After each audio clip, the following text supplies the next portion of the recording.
Mentioned yesterday, if you happened to have been there at the inaugural, is a kind of a twofer. It is in partnership with the National IT Conference hosted by CSSL, the Computer Society of Sri Lanka, in tandem with SEARCC, which stands for Southeast Asia Regional Computer Confederation, which is the national computer societies of the different countries in the region, all brought together under the one umbrella organization. So this is a little bigger than what is usual and customary in the annual event hosted by CSSL. So there were many things that were discussed last evening at the inaugural. One perhaps which is of some value with regard to today and tomorrow is that we have I to the power 3 CT, I3 CT. And the idea is that it is not just the theoretical, but innovation, integration for impact. So in other words, as was mentioned by the President, Mr. Mahesh Pereira, this is not just talking shop.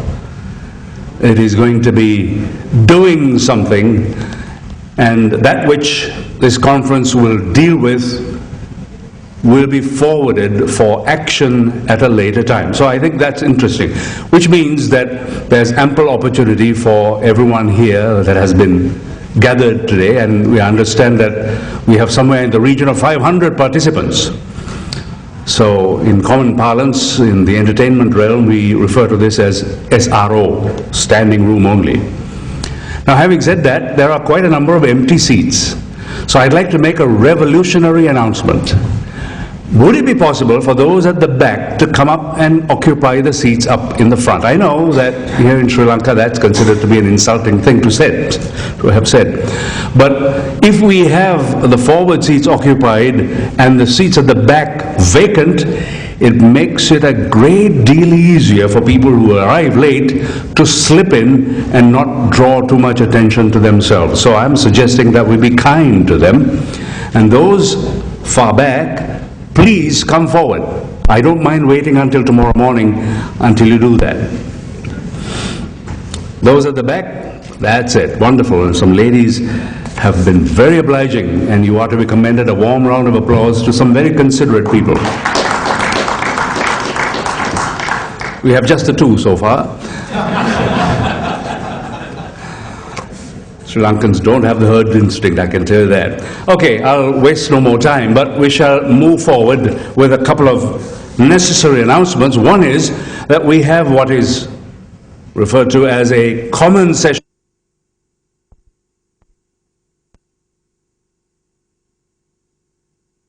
start. The sessions after lunch would be parallel. That means we have 2 sessions going on, plus workshops. So there is a third element also included. So we have parallel sessions as well as a workshop. And you can choose where you want to be. You, as a participant, can choose where you want to be. You'll know more of those if you review the dockets that you have, and also we will make some announcements so that you can make that choice and decide where you would want to be for the parallel sessions. We have provision for questions and answers, an interactive period. And please make full use of that. Please do make full use of that, because that's the idea. Okay, so at the end of the day, there will be a business card draw. And if you're here, you will get a prize. If you're not, you won't. So the idea is we would like to have you linger on. Now I'd like to introduce the first of our session chairs, who is certainly no stranger. He's had a wide experience in the realm of ICT for a number of years. He's a fellow of the Computer Society of Sri Lanka and a senior member of the Australian Computer Society and a member of the Institution of Engineering Technology of the United Kingdom. In fact, his training has been in engineering in the United Kingdom. He also has an MBA degree from the Postgraduate Institute of Management of the University of Sri Jawaharlal. And he has conducted many communication and leadership development programs for business executives and youth, so he's used to being able to deal with audiences of one sort or another. In fact, he's a competent Toastmaster and was area governor for a while in this region. So he's been recognized with an Achievers Award from the Postgraduate Institute of Management, so that also is relevant. And he's now Director and CEO of Metropolitan Computers. I'll say no more, but invite Mr. Niranjan De Silva to take the stage, and he will then introduce the panel and take the session forward. So remember, you have an opportunity to take notes. Be prepared to ask questions at the time that has been provided for it at the end of that session. So Niranjan, over to you.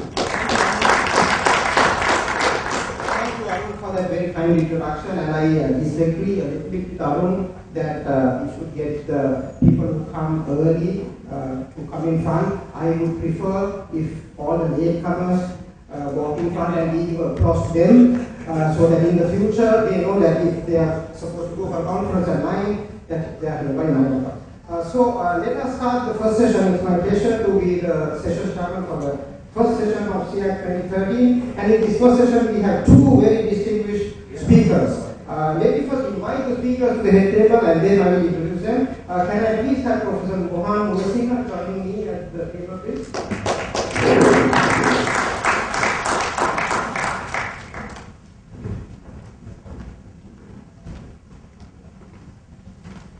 And Mr. Harsha Munasinghe.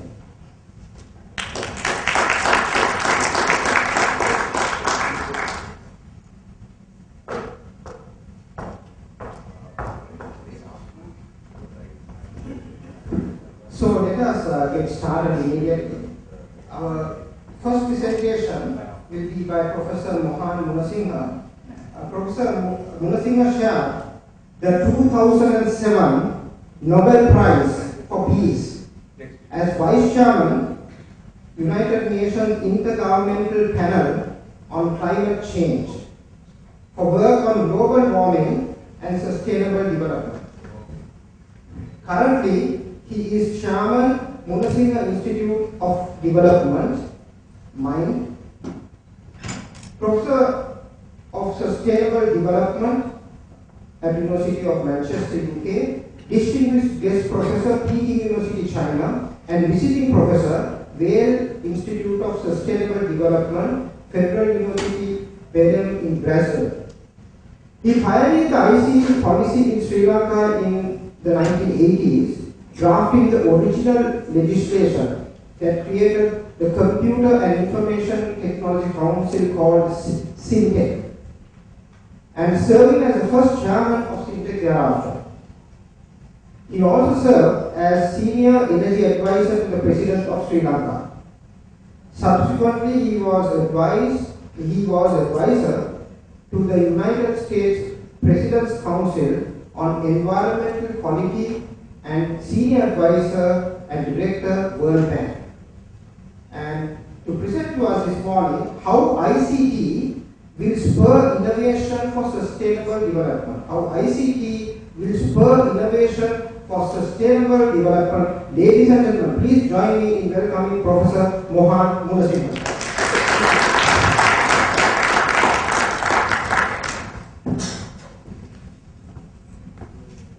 Thank you, Chair, for that warm and nice introduction.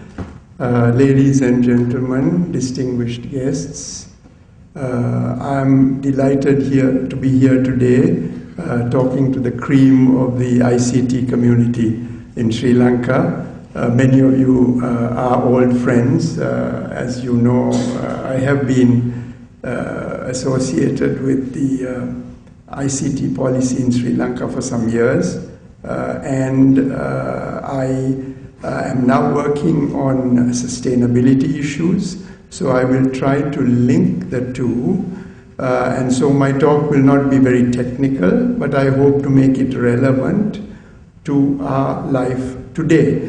We are running a little bit on time, late on time, so I will try to keep my presentation as brief as possible. So it's Ayubowan, Vanakkam, and greetings to you all. Let's start with asking the question why business as usual is risky for humanity, why we have economic, environmental, and social threats, and of course things like climate change. Well, we have of course a financial economic crisis going on today. We have persistent poverty, we have resources shortages, environmental harm, and of course climate change, which is going to make all the other problems much worse. So these multiple threats require an integrated approach, and ICT is one of the tools that will provide that integrated approach. Unfortunately, that is not what we are doing today. There is a distinct lack of political will, and the world's leaders are not doing what is necessary. They are trying to address the problem in a piecemeal and very ineffective way. The problem of poverty, you know, the developing countries where people live on less than, there are billions living on less than $1 per day. There is a very unfair distribution of income, and you will see that this also goes in the ICT sector. At the moment, the top 20 percentile of the world's population consumes 85% or almost that of the of what is consumed in the world, which is 60 times more than the poorest 20% of the world's population. And of course you have a climate change which is going to make all the other problems worse. And basically the poor countries and the poorer groups in the world are going to be the most vulnerable. They will be the most badly affected. Unfortunately for them, they are the ones who have the least to do with creating the problem. So that is also very unfair. But if we can make development more sustainable, bend the curve of development, so to speak, and ICT has a key role to play, as we shall see in this process, then we can solve not only the problem of climate change, but also other problems like poverty and hunger and so on. So, but let's start with the current status. What are we doing today? What are the world's leaders doing today in the face of all these problems? Let's look at the world in terms of three levels. There is a level of financial markets and economic growth, things like GNP, the stock market indices, and most people are thinking about these, about making more money. But below that, there is a level of productive economic assets. These are the capital and the labor and so on that produces all this wealth, including the computers and computer services and telecom services that we use. And below that, there is a biogeophysical resource base, the water, the air we breathe, and so on. Now, we have to have our feet firmly on the ground. The three levels must be closely interlinked in order for the world to function well. But this is not what is going on. The asset bubble, which was created which exploded in 2008, is the cause of the depression in economic conditions, particularly in the Western world, right, at the present time. There is another bubble, the bubble of economic bubble, which is a social bubble, which is that there are 2 billion poor people in the world. When that bubble collapses, we are also going to face a lot of problems. And of course, the last one, which is that what are called environmental externalities, climate change, the pollution of water in Belivaria or any other place you'd like to think of. Those are the kinds of problems that are causing the environmental bubble. And basically this is a process called of particularly driven by greed, where we enjoy something today, but we have to pay a price at a later date. And if you look at how the human community is addressing these problems, for the financial problem, the government's found about $6 trillion, $6,000 billion to solve that problem. It has not been solved, but mainly the money went to banks and big companies to bail them out, not to the poor. The poverty problem is being addressed with much less money, just $100 billion a year, which is 1/50th that amount. And for things like climate change, we are spending about $1 billion or a few $1 billion a year, which is pocket change. So my point is that with these kinds of priorities of the world's leaders, we are not going to address the fundamental issues that we are facing. But I have proposed 20 years ago at the Rio Earth Summit in 1992, an approach called Sustainomics, which can and has been effective in a number of cases around the world. Now, unfortunately, as this cartoon shows, the financial sector has not learned very much from the asset crisis. What we feel is that we are going in 10 years, there will be another financial crisis, because the same practices that were practiced 5-10 years ago are continuing even today. The positive sign is that although the Western world and Japan are still struggling to emerge from the crisis, countries like China, India and Brazil are keeping the world economy afloat. And this is where ICT is growing in these markets the fastest. That is a very positive sign. So basically, to summarize, if we look at the world through the past prism of unrestrained market forces and problems like poverty, resource conflicts, and so on, which we are trying to deal with piecemeal. Governments have been very ineffective in doing that, and this is a high-risk scenario. What we need to look at is to look at the drivers of these problems: consumption, production and technology, governance and population. And here I will point out that ICT has a major role to play. If we can make development more sustainable by systematically managing these 4 drivers, and if we can bring business and civil society together, which is what the Computer Society of Sri Lanka is doing, to work with government, a tripartite coalition, then we have a chance of doing this. So what does this Sustainomics framework tell us? First is, there is a principle of making development more sustainable, to empower people for action, right? And this is as was said at the very beginning in the introduction, we are talking about action, not simply words. And what does this say? It simply says that although sustainable development is like climbing a mountain, the peak is covered with clouds, it's a bit mysterious, but if we take one step at a time and walk uphill, we will eventually get there. So when we leave the room, we switch off the lights, we turn off the taps, we can plant a tree, we can eat less meat. There are so many things we can do to make the world more sustainable. We should not be waiting for other people to do it, or for Mr. Obama or Hu Jintao or whoever else is supposed to be doing those things. We can also, in the business sector, follow the principles of corporate social responsibility. There are many other things that can be done.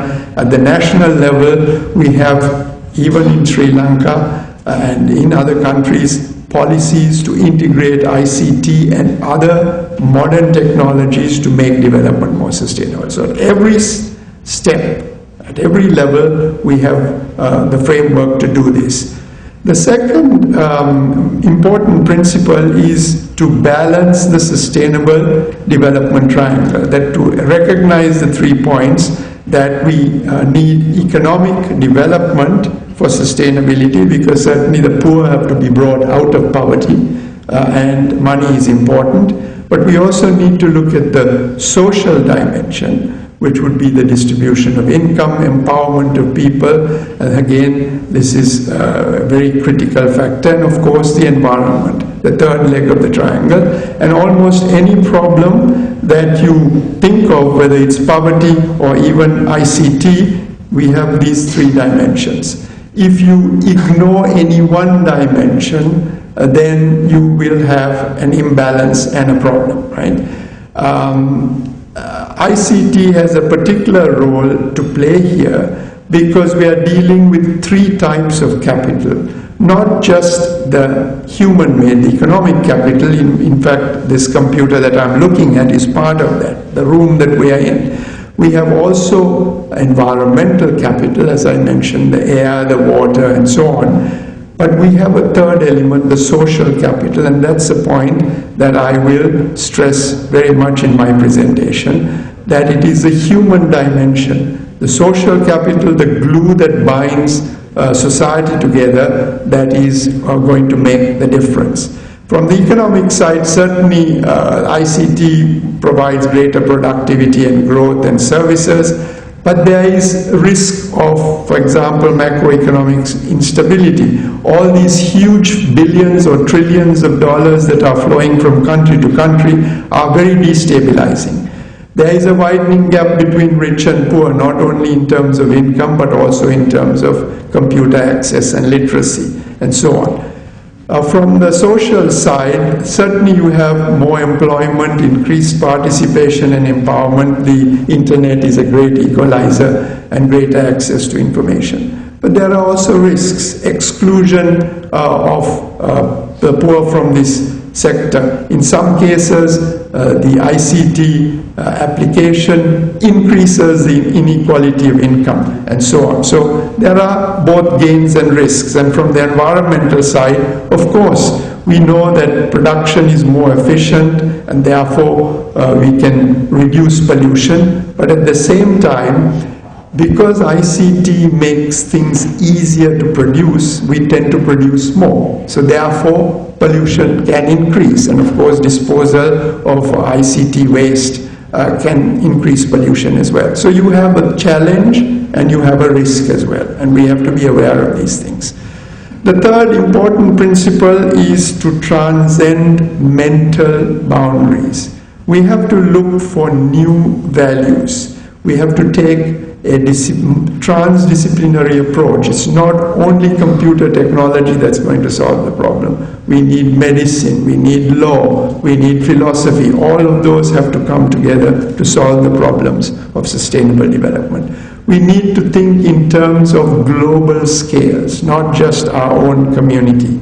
We need to think in terms of centuries, because what we do today is going to affect future generations. And we need multi-stakeholder cooperation. As I said, it's not just government who are increasingly incapable of solving our problems. We need business and civil society to step up and share the burden. We need ICT particularly to spur innovation. Okay? Unlike this cat, the innovator who is being told never think outside the box, I hope that in the ICT community we do think outside the box. And of course, unsustainable values. For example, greed and selfishness are manifestly unsustainable, as has been shown by the financial crisis. We need more selflessness, we need enlightened self-interest and other ethical values, and particularly we need to teach the young people these values, and I'm sure the Computer Society of Sri Lanka is one of those fine institutions that is doing exactly that. Unfortunately, in spite of what I have said, the world is actually driven by an unsustainable triangle. What we have are basically unethical social values, which are greed, selfishness, corruption, and so on, which are driving what is called an economic maldevelopment process. So this is not sustainable. And this is based mainly on debt. Okay. Now, if you just look at our grandparents, they believe more in the virtue of thrift and saving. And it is their savings and their investment which has built the foundation for us to enjoy life today. But what we are doing is something entirely different. Instead of saving for our grandchildren, we are actually borrowing from the future. So we are having a very good life, but our grandchildren will have to pay the price, not only environmentally, but in terms of paying off all the debts. And clearly, that has also created this environmental debt. And of course, as you can see, the less resources there are, the more people are going to fight over those resources. This is not only happening worldwide where there are wars on oil and gas and water, it is beginning to happen even in Sri Lanka, which is very unfortunate. We have to break this cycle, and ICT is one of the tools that can help to do this. With the combination of civil society and business working with government, not against government. We cannot be against each other, we have to work in cooperation. And there are a full set of tools that go with this approach, which in fact will help us solve our problems. This is not an empty box, it is a very practical approach. Now, I will skip this part and just go to one of the approaches which will help to solve the problems of climate change. I will just summarize that climate change, if it exceeds 2 degrees Celsius, which is considered the danger limit, and it is almost certainly going to be exceeded towards the end of this century, we are going to have problems with food, water, ecosystems, storms and hurricanes and bad weather and many other problems.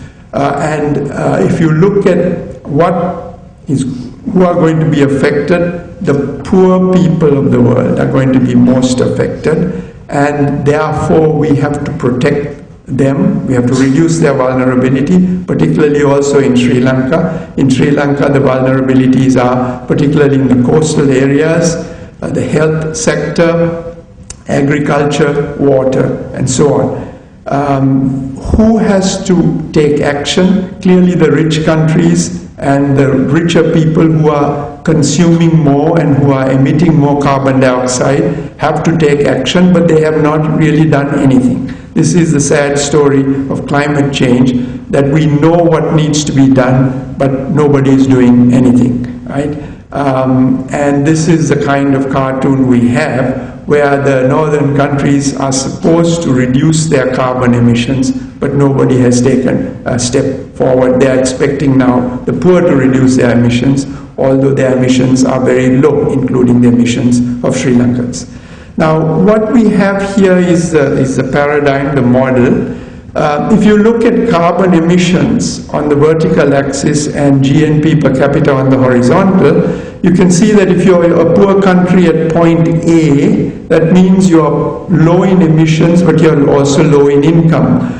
If you're a rich country, you're high in emissions above the safe limit because you're warming the planet, but you're also rich.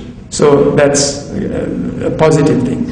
But many middle-income countries are in the middle. Now, the first step is for the rich to bring down their emissions. As I mentioned, this is not happening, but we know how this can be done at a very low cost. It's just that people do not want to give up what they consider is a good life. But at the same time, we have countries like Sri Lanka in the middle income group, and of course the Chinas and the Brazils and so on, who need to grow along what I call a tunnel path. And this is not only for carbon emissions, but it is also for use of energy, water, metals, and all the other resources. Why? Because there are 7 billion people on the planet. It's going up to 9 billion by the middle of this century. If all of those people aspire to the profligate, the wasteful lifestyle of, for example, North America, there are not enough resources on the planet to support them, right? So ICT is one of the tools that will allow us to find this tunnel. And I'm very glad to say I work with China and Brazil and government officials. They are very seriously looking for these solutions which are more efficient. And that is really a hope for the future. So let me just end now with the last part of my presentation of how ICT can specifically help and find the sustainable path of the 21st century.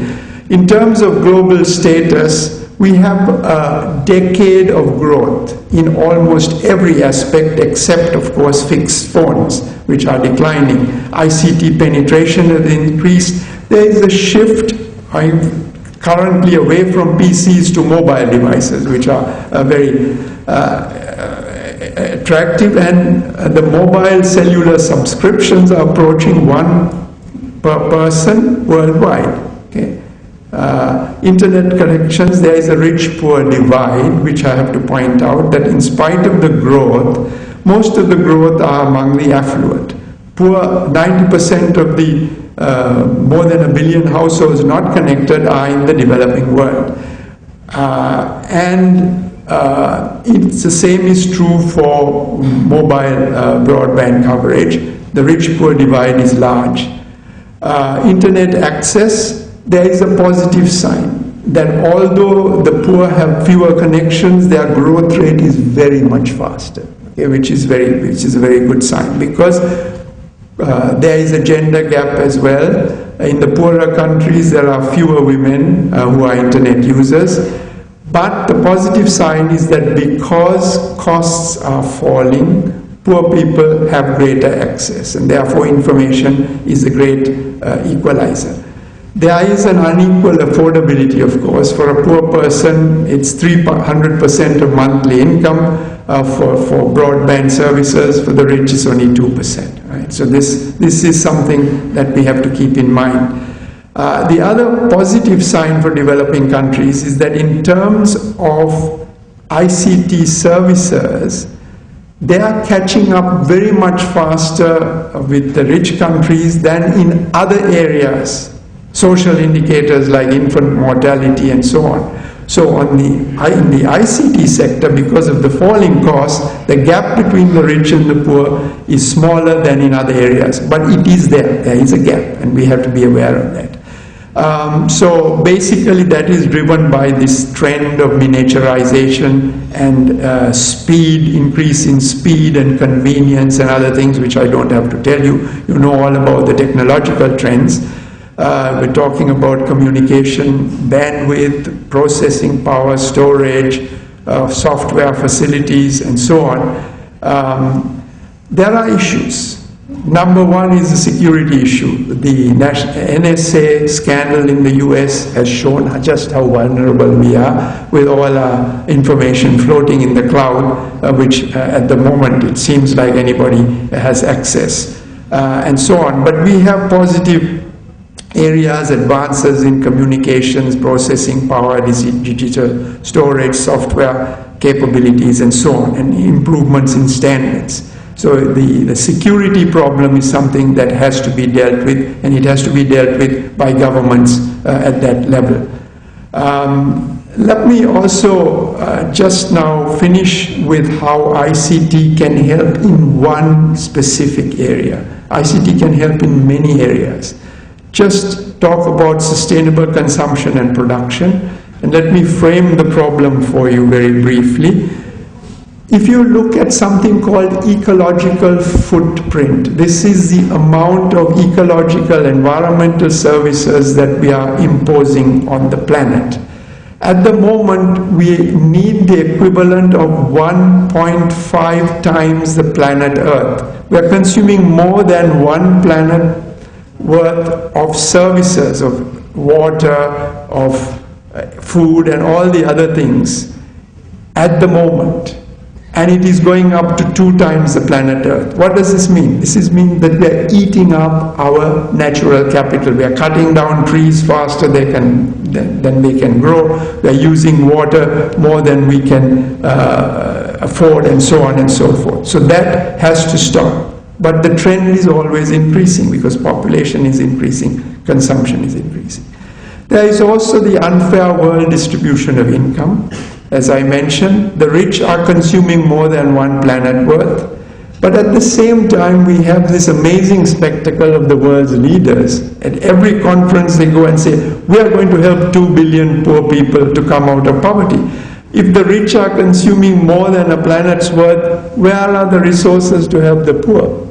It's like a car going at 100 miles per hour straight against a brick wall. And hopefully ICT will be one of the things that will apply the brakes or at least avoid the crash that is to come. So basically what we're looking at is to find this tunnel path, to find a more efficient path so that we can raise the poor out of poverty, we can make sure that the rich maintain a very good lifestyle, but are using less resources so that we can live within the boundaries of the planet. As I have pointed out, raise the poor out of poverty, the poor family, but make sure that the rich family have do with less packaging and less other things, but maintain a very good lifestyle. They don't have to give up the good life in order to do that. And for this, I have proposed something called Millennium Consumption Goals.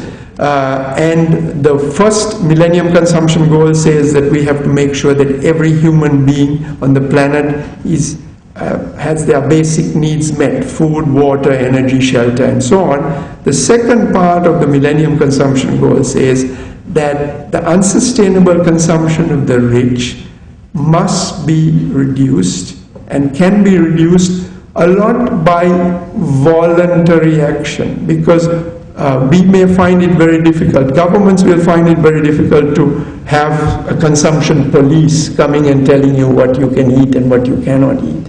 But those who are rich, who are affluent, who are better educated, more influential, if they take the kinds of actions, and this is where communication technology will be very important, then we have something called the Millennium Consumption Goals Initiative, which I am promoting, where through voluntary actions, actions not necessarily at the national level, but at the level of cities, at the level of companies, we can make life much more efficient. And in Sri Lanka, we have e-governance and other methods which can actually reduce the consumption level. So what we are trying to do is, as I pointed here, there is ecological overshoot. We are using more than a planet's worth. We have to bring it down. And certainly for consumers, one of the keys is advertising. That at the current moment, we are tweaking consumers to consume more and more and more. But my friends in advertising tell me that if we can tweak them the other way, we can make them more sustainable, but it is simply not being done, right? Smoking is a very good example. It took more than 20 years to bring about a change in smoking habits. So it will take time. And certainly on the production side, this is a very quick example of carbon emissions. We have a technique called life cycle analysis, and ICT is a very important aspect of that analysis. If you look at everything from raw material production through manufacturing and retail to consumer use and recycling, if you look at where carbon dioxide emissions happen in the production cycle, for a light bulb, 95% of emissions happens at the point of consumer use. So if you teach consumers how to switch their lights on and off, you can reduce carbon emissions. If you look at orange juice, which is a different consumer item, analysis tells you that most of the emissions, almost 50%, happens during transport. So therefore, in the case of the orange juice, you have to focus on transport, if you are a producer, to reduce carbon emissions. And if you look at milk, 76% of the emissions happens within the farm, at the beginning of the cycle. So whatever you look at, if you do the proper analysis, and it's not only carbon, but it's also energy, water, raw materials, you can see where are the hot spots, and you can reduce the use of those materials in production. So this is the message here. And if you can bring sustainable consumers and sustainable producers together into a cycle, and this is where ICT has a key role to play through the information mechanism, you can build a sustainable society instead of having an unsustainable society as happens here. Let me just finish, Mr. Chairman, with a brief review of ICT policy in Sri Lanka. Let me tell you, I was very proud in 1983 to be associated with the National Computer Policy Commission in Sri Lanka, which was for President Jayawardena. There was also a National Telecommunications Policy in 85. I was associated with both of them, but you can see the giants of the ICT sector. Mr. R.B. Ekanayake, who was one of the founders of this society, but people like Dr. Jayasiri, Mr. Kanakasundaram, Sam Karunaratne, B.K. Samaranayake, and others, K.K. Gunawardena, K.K.Y.W. Pereira. These are the pioneers who set the stage. This is when we presented the first computer policy to President Jayawardena in 1983. And you can see the tradition of presidential involvement in ICT continues even today, that President Jayawardena handled this portfolio personally because it is one of the most important sectors. And you can see here that the Computer Society of Sri Lanka, which is on the left-hand bottom side, is mentioned in the original document. It had, was earmarked for the important role, and it still is playing a role. So I'm very proud of your achievements, and I salute you for that. And this is the first SINTEC Act in 1984, which I drafted. It lasted 19 years. Now you have the ICTA Act, which is taking us forward. So we have a very the other important point I wanted to make is this is the first SINTEC board. You'll see that 3 of the people were from outside the sector. This is very important. It is not just a question of technology. We had some additional secretary from the Presidential Secretariat, Mr. Munasinghe. We had the Director of External Resources, Mr. Akil Mohammed, and we had Mr. G. Kumaratunga, who was from the Treasury. So other people have to come into the sector. We have to educate them, and they have to educate us in order for this sector to be effective and play an effective role. Let me just simply say the following, that we can build a sustainable economy and if we have the right innovation, resources and skills which IT can bring about. We have the social and the human capital, which are very important, and we have the respect for nature. So by working with business and civil society, I think we can bring about the kind of revolution that we need in Sri Lanka, and I'm full of hope that the Computer Society of Sri Lanka will be at the forefront of this revolution. Stuti, Nandri, thank you.